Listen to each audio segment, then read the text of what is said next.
I'm Lucas Orsvan. And I am Anton Reel. And this is Overgrowth Weekly 111. It's our 111st episode. Yay. Yay. All right. Cool. So let's just jump right into it, I think. Okay, let's do it. First up, we have Black Avar with arrangements of the Lugaru soundtrack. Nice. Indeed. So Black Avar has listened to the music in Lugaru, which is the predecessor to Overgrowth, and remade it in their own version, and released them in MIDI version and FLAC version.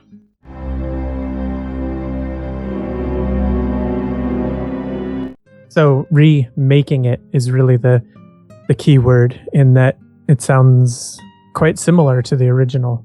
Yeah, it does. Since I haven't played Lugaru in a while, if I would play it again and I heard this music instead of the original one, I probably wouldn't really know the difference. But it does sound better, like it sounds more high quality than the original did. Yeah, it definitely, you can tell he's using newer samples than the ones that were used originally.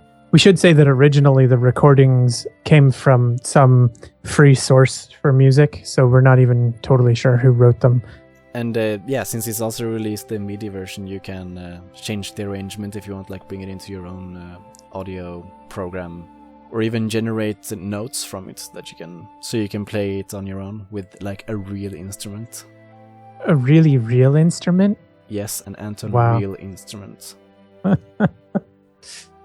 Oh, that's really bad. I know. So the other interesting thing that people can do by having the MIDI arrangement is look at how he transcribed the music. If you want to look at the voice leading and some of the interior voices and see whether or not he really got all the parts in there, you can scrutinize to your heart's content. Mm-hmm. So we're currently looking forward to seeing the desert and snow tracks. So he's still missing a few, but we'll get there.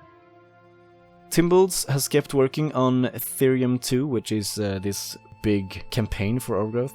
Timbalds has released 4 new updates since the last Overgrowth Weekly, covering a bunch of different topics. All of them contain small like progress updates, of course. And then each of them focuses on something specific. And he's going through a lot of details. In one of the updates, he also talks about the calendar system that they're implementing in the game. You can see images of his calendar and get some ideas about how he's keeping time, which is pretty cool. Yeah, there's a lot of lore going into this this mod, and it's really cool to see. Yep. In another one of the updates, Timbalds writes about how the mod will be released, and it will be released in 2 stages. First, paths A and B will be released, and then paths C and D will be released as an expansion afterwards. So for those of you who may not remember what the path systems are that he's talking about here, this mod will be designed to have multiple story arcs, and so each of those paths refer to each of the story arcs that you can potentially play depending on how you play every level. Yeah, and this is simply to cut down on development time, to be able to release something quicker and hopefully have it also be higher quality. Yeah, but we wish him luck in this huge endeavor. It's pretty awesome. Indeed. And if you'd like to follow it yourself a bit closer, there is a Twitch channel you can follow, twitch.tv/Timbalds, where Timbalds will be streaming development from time to time. There is also a Twitter @Therium_2. And of course, they also have a YouTube channel if you want to check out the time lapses of the development. Very cool. Mr. Cynical has updated the epic first-person mod Remastered to work on the latest version of the game. And the epic first-person mod was originally made by Corbin3 and then updated by Watergun127 on the forums. And this is then the version that Mr. Cynical has updated to work with the latest version of the game now. So lots of cooperation there over the years, I suppose. It was a long time since the original was released. Yeah.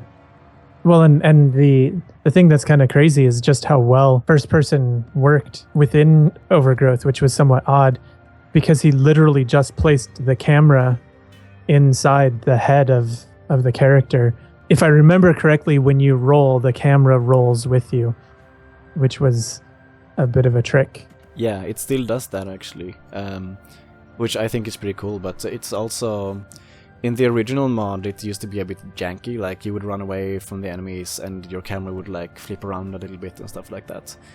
And that's the things that Watergun 127 fixed. To make it feel more like a first-person camera, like you were like actually strafing around, but you still have a thing where the camera rolls when you roll and so on. Right.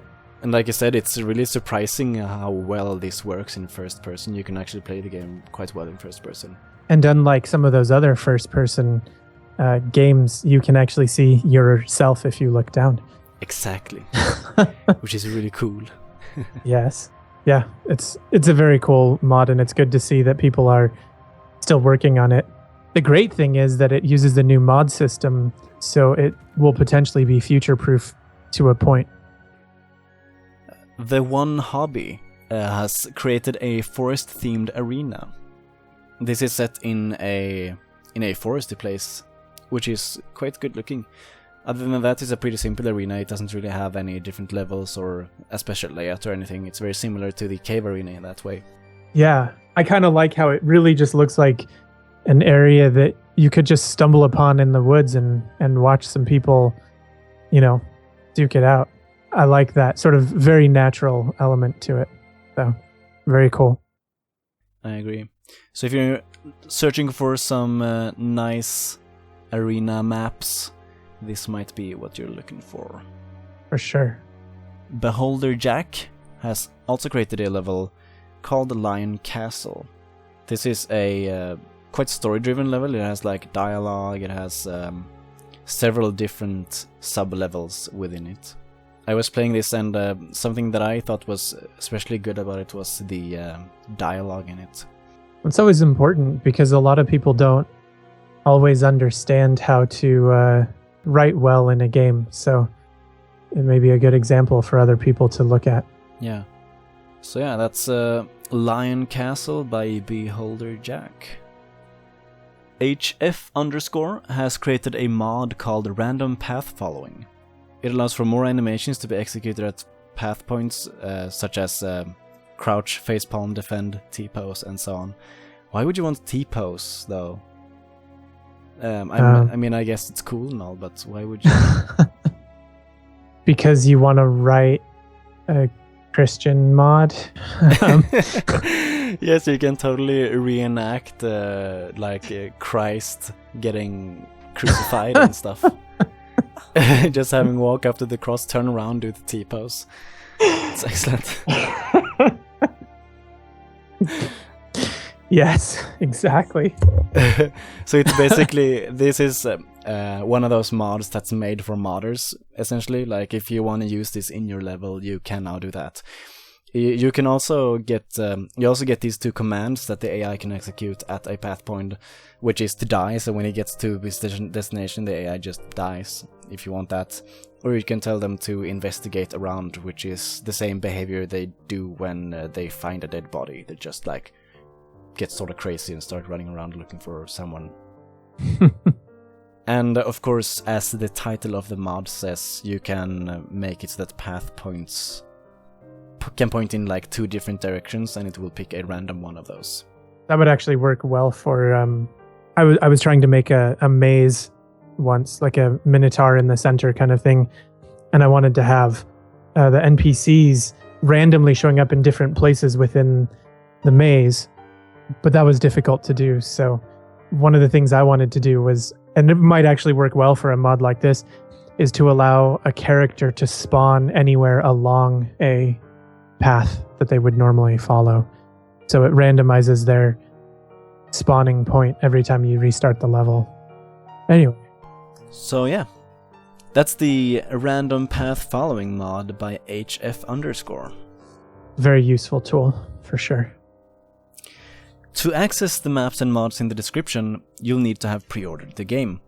You can do that at wolfire.com/preorder. If you still can't access the links, go to tinyurl.com/wolfire to get help. So thank you very much for watching and listening, and I hope you have an excellent day. Thanks, guys. See you next time.